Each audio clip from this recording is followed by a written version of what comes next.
મારા હોમા ઘરવાળી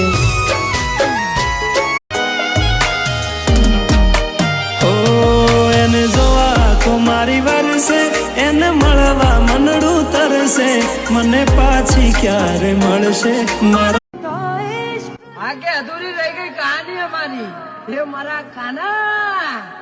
કોઈ બીજું લઈ ગયું રાણી અમારી હવે આપણે કપડા મેચિંગ નહીં કરવા, આપણે ધંધો કરવો છે,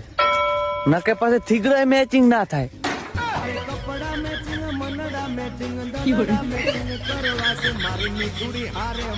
હવે આપણે કપડા